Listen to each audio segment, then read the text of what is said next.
payment platforms, they provide a convenient method of moving money that many people now use in their everyday lives. As the demand for speedy and secure payments increases, a new platform is making its way into the global economic picture. KITV4's Robert Buon has this story, which is new at 6. Digital payment platforms have been around since the late 90s, but the advent of PayPal in 2000 really changed the game. The first of the services to build relationships with the banks and financial institutions, it was a major advantage in securing public confidence. That game changer paved the way for Venmo, Zelle, Cash App, and others now part of the everyday financial landscape. Starting this month, enter Fednow. It's the Federal Reserve's digital platform, promising to offer higher levels of transactional speed. So payments settle instantly between financial institutions.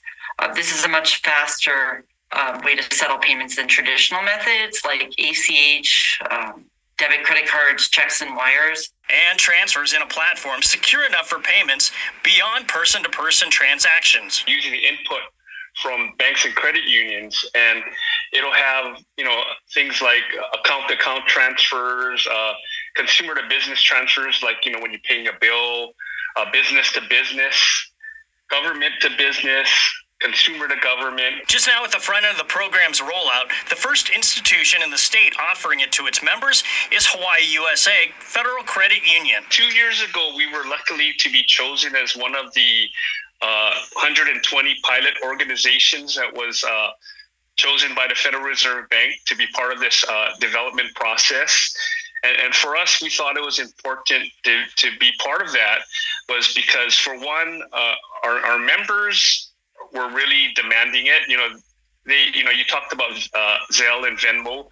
A lot of our members use that type of service now.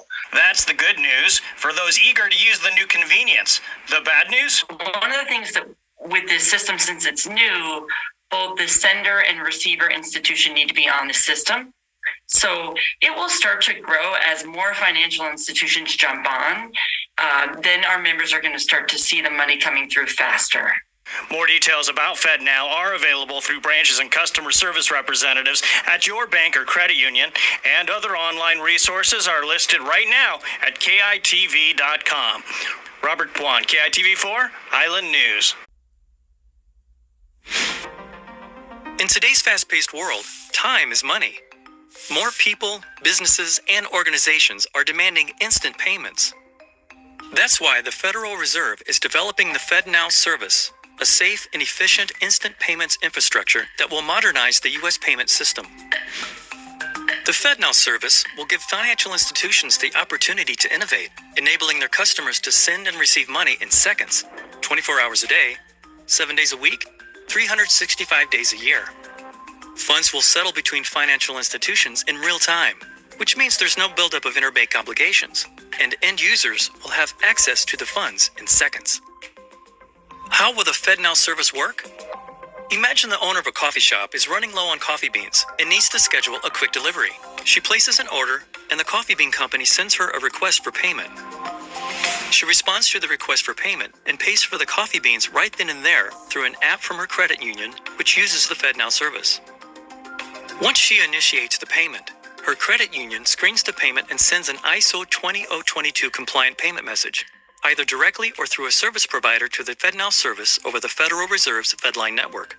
The Fednow service instantly validates the payment message and passes it along to the coffee bean supplier's bank.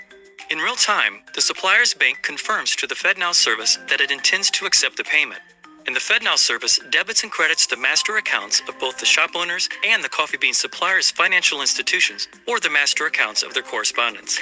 The Fednow service also immediately sends a payment message with an advice of credit to the supplier's bank and notifies the shop owner's credit union that settlement is complete. Finally, the supplier's bank credits the supplier's account in near real time, making the funds available. The supplier's bank will have the option of sending a confirmation to the shop owner's credit union that the payment has been posted to the supplier's account, providing the coffee shop owner with certainty that the payment was received. The Fednow service will be designed to be flexible and support a broad range of potential use cases. Banks, credit unions, and other industry providers can use it as a springboard for innovation to support a range of applications such as account-to-account transfers and bill pay. For example, now imagine it's after hours and the shop owner gets a reminder that her car insurance bill is due today. She may be able to avoid a late fee by initiating a bill payment in her credit union app and selecting to pay it now. Later, she repays a friend for a pizza they shared using an app provided by her credit union that clears and settles through the Fednow service. With this service, banks and credit unions can remain competitive by offering the type of payment options customers increasingly expect in today's fast-paced world. The Fednow service will support flexible adoption, allowing financial institutions the option to work with aggregators, processors, and correspondents to adopt the service. Banks and credit unions will also have the option to adopt a full set of Fednow capabilities or sign on as a receive-only participant. The initial launch of the Fednow service will focus on core clearing and settlement capabilities. Additional features will be released in phases to meet evolving industry demands and changes in technology. Get ready for the Fednow service. Learn more at fednow.org. Soon you will be able to pay for groceries at every Whole Foods in the U.S. with just a swipe of your hand. Amazon says that the Pay by Palm technology will be at all of those stores nationwide by the end of the year. Customers just have to hover their hand over the device to pay. This method is already being used at 200 Whole Foods locations across 20 states, and you can also find it in other places, stores like Panera Bread. Hardware editor at TechCrunch, Brian Heater, joins us now. Brian, let's just start off. Tell us how this technology works.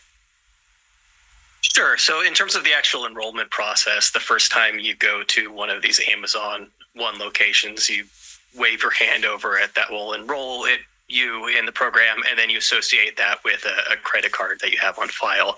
In terms of the actual underlying technology behind it, it's not actually getting a read of the palm itself, which, I think is what most people expect. It's actually taking a look at the vein patterns underneath your hands, which Amazon is effectively saying is a way to do this kind of biometric identification without actually giving any identifying information away. That's fascinating. I mean, I think anybody who hears this story immediately goes to questions about safety, privacy, the data that's being collected. Amazon has been criticized in the past for some of the data that they collect, and whether they have properly notified consumers about that.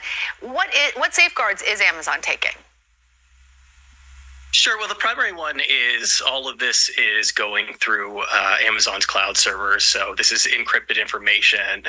Amazon has generally done a good job of protecting privacy through the cloud itself. I think one of the sort of bigger concerns around this specifically is that unlike the biometric data that you're giving on your phone, for example, that's stored locally on the device itself, but this is going up into the cloud. So like theoretically, somebody could potentially grab that data, but it's intensely difficult. The ability to pay for anything, anywhere, could be in the palm of your hand, literally. Amazon rolling out its new palm paying technology to hundreds of Whole Foods stores around the country. Some Panera Bread locations have already started to utilize this feature as well. And you may have already seen it pop up in airports, stadiums, and casinos also. So how does it work? Well, News Nation's Elizabeth Pran is here to explain. Hey, Elizabeth. Hey, Kelly. Yeah, if you're thinking, what is biometrics, you might be more familiar with it than you know. If you think about it, every time you open up your iPhone, you're using facial recognition. Prior to that, you were using your thumbprint. But just imagine if you had to go to the grocery store on your way home from work and you didn't have your phone or your wallet. If you're going to one of these Whole Foods locations, all you need is your palm. In fact, Amazon is halfway through the rollout. They're going to be outfitting 500 of their Whole Foods stores with this pay with your palm. Yes, your hand. You simply hover your palm over an Amazon One device, and it scans the veins under your skin. So that creates a map that's unique to you. It identifies you, links you to your profile that you signed up with on Amazon One, and voila, you're done. You've paid. So if you're living near the 200 locations that have already signed up, it's in states such as Montana, Colorado, California, Georgia, really all over. You've probably already seen it. And like you mentioned, we've seen this pay by palm at Panera and baseball parks and NASCAR raceways and retailers. And it sounds so simple, but how does this all work and where does the information go? So it's not a credit card or a password. So Amazon will say it's safer, right? Because it can't be duplicated or, you can't be impersonated by someone at the store.